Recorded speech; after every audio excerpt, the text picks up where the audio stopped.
बिस्मिल्लाहिर्रहमानिर्रहीम। अस्सलाम वालेकुम वरहमतुल्लाहि वबरकातुहू। आज हम ट्रिपल इंटीग्रल का एक क्वेश्चन करेंगे यूजिंग सिलिंड्रिकल कोऑर्डिनेट्स। और ये बेसिकली मैथमेटिक्स एक कोर्स 2 में भी पढ़ाया जाता है, और ये Punjab university mathematics BS mathematics B3 में थर्ड सेमेस्टर में पंजाब यूनिवर्सिटी में 2014 में आया हुआ क्वेश्चन 4।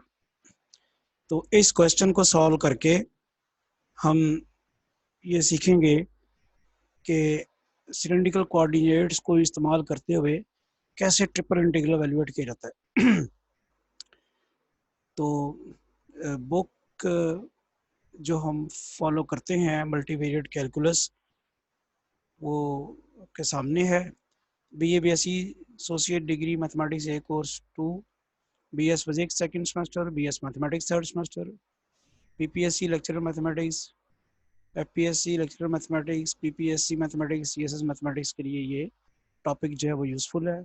और हम अब देखते हैं कि पंजाब यूनिवर्सिटी में BS मैथमेटिक्स में थर्ड सेमेस्टर में 2014 में क्वेश्चन 4 जो है वो क्या है। Use cylindrical coordinates to evaluate triple integral है ये z इंटू एक्स के plus y square under root d where S is the hemisphere xk plus yk plus z square lesser or equal to 4, z greater equal to 0। अब ये hemisphere है, hemisphere mean half sphere, और इसको आपने cylindrical coordinates को use करते हुए cylindrical coordinates को यूज़ करते हुए आपने इसको एवेल्युएट करना है। तो सॉल्यूशन देखते हैं कि since z is greater equal to 0 so the solid is bounded below by z is equal to 0, और ये चूंकि लेसर आर इक्वल टू है, and above by z is equal to 4 minus x square minus y square is equal to 4 minus r square. अब ये आपको पता है कि जब आप z 0 पुट करेंगे तो x square plus y square is equal to r square हो जाएगा। और दूसरी बात जो है वो ये है कि यहाँ से आपके पास z की वैल्यू जो है यहाँ से पुट कर देते हैं x square plus y square is equal to r square, तो 4 माइनस आर स्क्वायर हो जाती है। और d जो है आपके पास जो कह रहे थे x square plus y square is equal to r square, meaning x square plus y square is equal to 4, तो फिर यहाँ से आपके पास निकलता है r square is equal to 4 या फिर आर की value 2। X square plus y square जो है वो z 0 पुट करने से आपके पास क्या निकलेगा 4, और आर स्क्वायर बन जाएगा 4 और आर की वैल्यू 2 आ जाती है।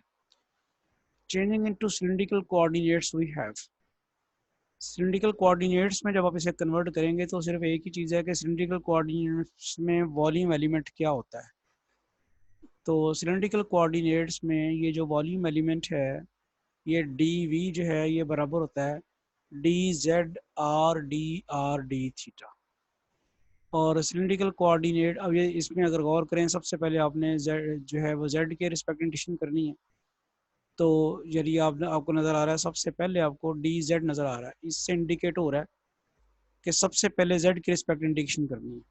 तो z की लोअर लिमिट आपके पास 0 थी और z की अपर लिमिट जो थी 4 माइनस आर स्क्वायर थी। After integrating with respect to z आपने, अब आपको नज़र आ रहा है dr, फिर आपने करनी है r के रिस्पेक्ट इंटीग्रेशन। तो हमने r की लिमिट्स भी निकाल ली हैं और 0 to 2 हैं, और फिर after integrating with respect to r हमने करनी है थीटा के रिस्पेक्ट इंटीग्रेशन, क्योंकि डी थीटा नज़र आ रहा है। तो थीटा की वैल्यू तो 0 से लेकर 2 पाई तक होगी। सिलिंड्रिकल है तो उसकी बेस जो है वो जो बनेगी आपके पास सर्कल बनेगी। सर्कल की लिमिट जो है थीटा की 0 से लेके 2 पाई तक। तो आफ्टर डूइंग दैट देखते हैं कि हम सबसे पहले इसकी जो करते हैं z, यानी आपके पास एक आर ये और एक आर ये है, तो क्या बन जाएगा z into r square d z d r d theta. इसके बाद आप सबसे पहला काम करेंगे कि विस्पेक्ट टू z इंडिकेशन करेंगे। तो विस्पेक्ट टू जब z इंटीग्रेशन करनी है तो फिर आपने सिर्फ इसी z की करनी है, बाकी चीज़ें तो कांस्टेंट ट्रीट होंगी इस वक्त वाइल इंटीग्रेटिंग विस्पेक्ट टू z।